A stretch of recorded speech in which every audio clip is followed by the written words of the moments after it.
So, you finally accepted it. Paying off debt feels like trying to drain an ocean with a teaspoon, while someone else is pouring more water in and charging you rent for the bucket. Welcome to the rest of your life. Or so you think. You've been sending those minimum payments for what feels like geological epochs, 7 years of sacrifice, and you've barely moved the needle. Congratulations, you've discovered compound interest working against you. The banks love you. You're their favorite customer. But don't worry, this video contains the sacred rules, the acceleration secrets that financial gurus charge $997 for in a weekend seminar held at an airport Hilton. I'm giving it away for free because I enjoy watching you ignore good advice while complaining about your circumstances. Before we accelerate your debt destruction, do me a favor, like this video, subscribe, hit the bell. I know you won't. You're the type who commits to watching later like it's a binding contract, then wonders why algorithms show you cat videos instead of financial literacy. Welcome to the bridge between financial chaos and slightly organized chaos.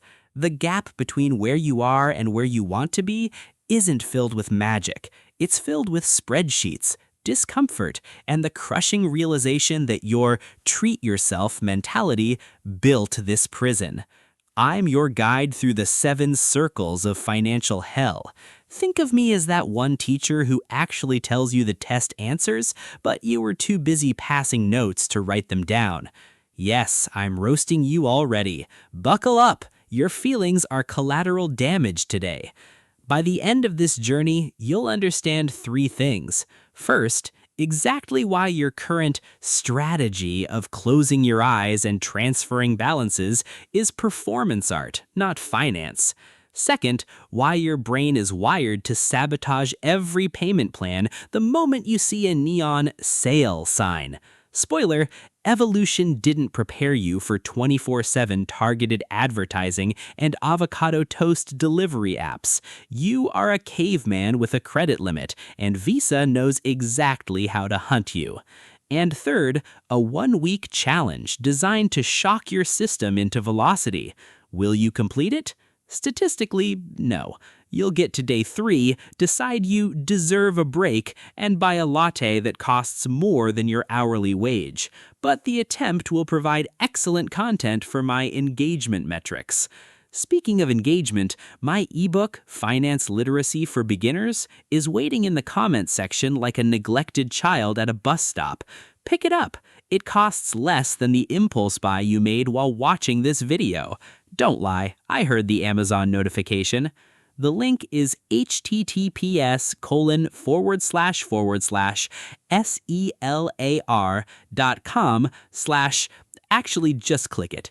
It contains the fundamentals that should be taught in schools but aren't, because teaching you to balance a checkbook doesn't sell credit cards or $200 textbooks about sociology. Let's diagnose the patient. The reason debt payoff feels glacial isn't mathematical. It's psychological. You're treating a lifestyle disease with band-aids made of minimum payments and hope. You've been programmed by billions in advertising to believe that suffering through debt repayment deserves immediate reward. I was good all week, so I bought a PlayStation. That's not math, that's masochism with extra steps and a rewards points bonus. The cognitive dissonance is staggering. You'll celebrate paying $5 toward principal while spending $85 on candles that smell like Wednesday motivation and manifestation. Your debt isn't the problem. Your selective vision and creative accounting are. And the excuses. Oh, the excuses. It was an emergency. Karen, a new iPhone is not a medical necessity. I deserved it. You deserve oxygen. Everything else is negotiable. It was 50% off. You weren't going to buy it at full price, so you didn't save money, you spent money you didn't have. That's not math, that's a gambling addiction with better marketing. Here's the main idea that will either liberate you or offend you deeply. Velocity beats volume. Throwing sporadic large payments at debt while living in financial chaos is less effective than relentless daily aggression toward the principal. Consistency is the compound interest of behavior. The debt snowball works, the avalanche works, but only if you don't stand in front of your own progress screaming about your needs. You don't need delivery, you need discipline. One tastes like pad thai, the other tastes like freedom. Choose. Consistency isn't sexy. It doesn't make for good Instagram stories. Day 1847 of eating beans doesn't get likes, but neither does being 72 and working the night shift at a gas station because you financed a boat in your 30s for weekend vibes. The velocity method requires treating your debt like it personally insulted your mother. No mercy, no breaks, no "I'll start again Monday." Monday is a social construct. Start at 3 p.m. on a Tuesday like an adult with a vendetta. You need to reach escape velocity, the speed where you break free of the gravitational pull of consumer culture. It requires temporary discomfort. I know. Temporary is your least favorite word after budget and responsibility. Now the advanced traps. These are for those of you who think you're clever. I'll just transfer the balance to a 0% card. Congratulations, you just gave yourself a 12-month procrastination pass with a 3% transfer fee. You're not financially savvy, you're just financially distracted. Or the consolidation loan, the financial equivalent of rearranging deck chairs on the Titanic, except now the chairs have a longer payment term and you're somehow underwater faster. Brilliant strategy. Very 2008 of you. And the ultimate trap, lifestyle inflation. You pay off card A, immediately qualify for card B with better rewards, and suddenly you need things that didn't exist last week. It's not debt freedom, it's debt relocation. You're not rich, you're just moving. Which brings us to the 1-week challenge. 7 days. Not 30, not when I get around to it, 7 consecutive rotations of the Earth where you behave like a financially responsible entity instead of a toddler with a debit card. Day 1, financial awareness. Track every penny that leaves your possession like you're auditing a criminal enterprise. Because, spoiler, you've been embezzling from your own future self, and the evidence is in your Amazon history. Day 2, zero discretionary spending. If it isn't keeping you alive or employed, you don't buy it. Yes, this includes the therapy shopping. Your trauma is not an excuse to buy throw pillows shaped like avocados. Day 3, liquidation event. Sell something you love but don't use. That guitar from 2015, those sneakers you never unboxed, your collection of expired ambitions. Convert dust collectors to collateral damage against your principal. Your dust collectors are your creditors' profit margins. Days 4 and 5, culinary humility and digital hygiene. Eat like you're protesting the industrial food complex. Cancel subscriptions like you're cutting toxic friends out of a group chat. Netflix will survive without you. You are not the main character of their quarterly earnings report. Day 6, any extra payment, even $20. Day 7, document the feeling of control. It's called a financial orgasm. Rare, intense, completely free, and unlike your other habits, it won't show up on your statement next month. That ebook in the comments, it'll help you extend this week into a lifestyle. Link https://selar.com/ actually just click it. Part 2 drops when you prove you want it, where we dissect your psychological traps like a frog in biology class. Reply "I'm in" below, or keep Googling how to get rich quick at 3 a.m. while your debt compounds. Your move. Welcome back. You survived the first 15 minutes, which means you haven't closed the tab to go buy a vintage hoodie on Depop. Miracles do happen. Now let's dissect the patient. Let's talk about the real problem. The problem isn't your income. The problem isn't the economy. The problem is that your brain is running on 200,000-year-old software in a world of one-click checkout. You are biologically wired to hoard resources for winter, but Visa has convinced you that winter means a limited edition holiday candle collection. You pay off a credit card, and what happens? A little voice whispers, "You did so well. You deserve a reward. Buy the thing." And you listen. Every single time. You treat financial progress like a video game level up, expecting a loot drop instead of, continued financial progress. And then there's the minimum payment, the greatest illusion since the emperor's new clothes. The bank tells you that $25 is all you need to pay to stay afloat. It's not a lifeline, it's an anchor. They want you to pay $25 so you can owe them $10,000 for the next 40 years. You are their annuity.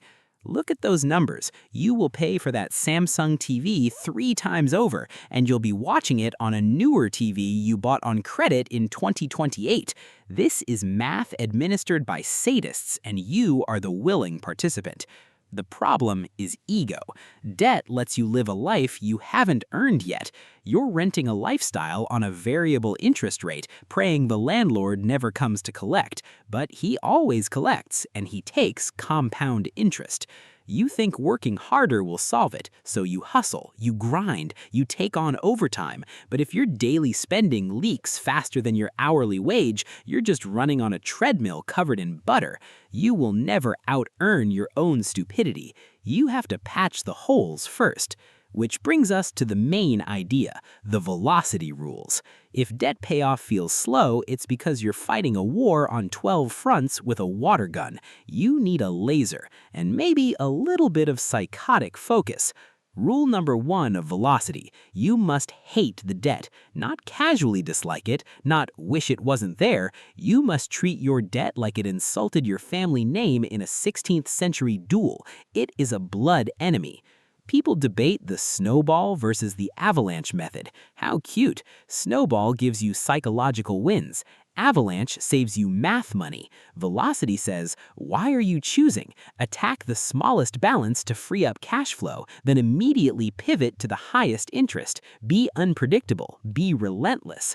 Velocity requires micropayments. Most people pay their credit card once a month. Amateurs, if you have $20 left over on a Tuesday, send it to the debt. Don't wait for the statement. Don't let it sit in your checking account where it can morph into a matcha latte. Attack the principal daily. Because interest compounds daily, your payments should too. Every day your principal is lower, the interest charge the next day is lower. You are starving the beast one crumb at a time. It is mathematically violent, and it is beautiful. Rule number 2, the starter emergency fund. Before you throw every spare cent at debt, you must save $1,000. I know it feels counterintuitive. Why save at 0% when debt is at 25%? Because without a buffer, every blown tire or broken tooth goes straight back on the credit card you just paid off. The $1,000 buffer is the Kevlar vest for your debt payoff journey. Without it, you are one minor inconvenience away from a financial relapse, and you are very good at relapsing. Rule number 3, the I don't identity shift. People who say, I can't afford that, feel deprived. They are victims of their budget. People who say, I don't spend money on that, are warriors in control. It's a subtle linguistic trick that rewires your brain from restriction to empowerment. I don't buy things I can't pay cash for. I don't do payment plans. Try it. The first time you say it, your friends will look at you like you grew a second head, but by the third time, they'll stop asking you to split the bill for their bad decisions. Buy now, pay later is the most insidious trap of the modern era. It breaks a $1,000 purchase into 4 easy payments of $250, making you feel like you're spending less. You are not. You are just slicing the poison into smaller, more digestible pills. Cut it out. At this stage, you must stop negotiating with yourself. But it's an investment. But I need it for work. Unless it generates revenue directly, it is not an investment. It is an expense. Your ergonomic chair does not count as an investment. Time is the only non-renewable resource you have. Every month you stay in debt is a month your money is working for the bank instead of for you. The slow drip of minimum payments isn't just costing you dollars, it's costing you decades of freedom. You know the path, you know the math. The only variable left is your tolerance for your own nonsense. Will you follow through? Statistically, you'll forget this video by tomorrow morning, unless you burn the ships. Burn the ships. Call the credit card companies and ask for a lower interest rate. Yes, you can do that. The worst they can say is no, and you're already used to disappointment. A 5% reduction in APR on a $10,000 balance saves you $500 a year. That is $500 of free money for the courage to make a 5-minute phone call. But you won't do it because talking to customer service is awkward. Broke is awkward. Talking on the phone is just talking on the phone. You need a visual target. Write your total debt on your bathroom mirror in dry erase marker. Make it the first thing you see in the morning and the last thing you see before you sleep. Let it haunt you into action. Out of sight is out of mind, and your debt has been out of mind for years because you hid the statements in a drawer labeled "I'll deal with this later." Later is now. Later is this video. Later is running out of runway. Income acceleration. If you've cut your expenses to the bone and the math still says debt-free in 2045, you need more income. Shocking, I know, but instead of driving for Uber, sell your skills. The internet exists. You can get paid to do things from your couch that don't require you to smell like French fries at the end of a shift. Monetize your Sunday scrolling. Turn your screen time into green time. Every hour you spend consuming content is an hour you could be creating income to kill your debt. Yes, even this video. If you aren't taking notes, you are just entertaining yourself into poverty. The ultimate rule of velocity is finding peace in the word no. No to the dinner, no to the upgrade, no to the just this once. Just this once is the story you tell yourself right before you add 3 zeros to your balance. It gets easier. The first no feels like a root canal. The 10th no feels like a flex. The 100th no is just who you are, a person who owns their future instead of renting it from MasterCard. Need a manual for this psychological warfare? Finance Literacy for Beginners is that manual. Link in the comments. www.selar.com/J24014LR46. Read it before you buy anything else, ever. Now let's see if you can survive the advanced traps without crying. Part 3 is next. Welcome to the Advanced Traps section, or how to ruin your life while looking successful on Instagram. The biggest trap isn't the interest rate, it's the Joneses. You're not trying to be debt-free. You're trying to impress people who are currently stressing about their own debt while looking at your photos. Social media is a curated lie. You see the vacation, the new car, the hustle. You don't see the 28% APR, the collection notices, or the panic attack they had at 2 a.m. You are comparing your behind the scenes with everyone else's highlight reel. Stop it. It's embarrassing. The sunk cost fallacy. You spent $200 on a hobby you hate. Instead of quitting, you spend $200 more on better equipment to justify the first $200. Congratulations, you've spent $400 to prove you have poor decision-making skills. You're dragging your past mistakes into your future. Just because you financed that car in 2022 doesn't mean you have to keep driving it in 2024. Sell it, downgrade, take the loss. The most expensive thing you own is your ego. And the everything at once trap. You try to pay off debt, save for a house, invest in crypto, and build a business, all while making $45,000 a year. You are not a financial polymath. You are a drowning person trying to juggle while underwater. Focus on the debt. Everything else is a distraction. Ruthless prioritization. If it doesn't pay you or pay off your debt, it gets cut. This is not being miserable. This is being surgical. You want to be a surgeon? Stop using a chainsaw to do delicate work. Before you pay a cent, do a sweep. Sell the junk. No, you won't need it later. If you haven't touched it in 6 months, it's not a possession, it's a parasite. Get it on eBay today. That $200 you make is a $200 reduction in interest-bearing principal. Now, the 30-day execution. We talked about a week, now we lock it in for a month. This is where the amateurs quit and the people who actually get out of debt begin to separate from the crowd. Here is your blueprint. Print this, screenshot it, tattoo it on your arm if you have to. If you don't track it, you don't manage it. This isn't just a list, it's a scoreboard for your life. It's not rocket science, it's behavioral correction. Yes, cooking at home is boring, so is being broke. Choose your brand of boring. See that choice? That's not deprivation, that's a win. Every time you choose not to spend, you are buying your freedom back from the bank. You are literally purchasing your own autonomy. You're tired, I get it, but there is a specific kind of tired that comes from working for yourself, and it feels a hell of a lot better than the tired that comes from working for interest payments. See that? That's the high. That is better than any dopamine hit you get from Amazon. That is the sound of shackles breaking. You want to keep this momentum? You want to turn this 30-day challenge into a 30-year strategy? Finance Literacy for Beginners. It's in the comments. SELAR.com/J240144LR. Read it, apply it, or don't, and enjoy the interest. Listen, I've been roasting you for 30 minutes, but I do it because I want you to win. I know you're capable. I know you're smart enough to solve this. The problem is, you've been letting the system play you. The only difference between you and the people who are financially free is that they decided to stop being victims of their own habits. They chose to be the architect of their own life. You can be that too, starting right now. It's not going to be easy. It's going to be boring. It's going to be lonely at times. But on the other side of that hill is a life where you don't panic when the car breaks down. You don't panic when you get sick. You deserve peace. Not a new car, not a designer bag. Peace. The kind of peace where your money is your tool, not your master. Go get it.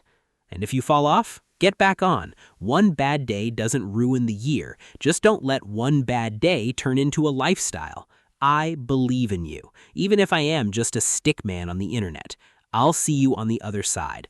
Don't disappoint me. Now, go delete the shopping apps.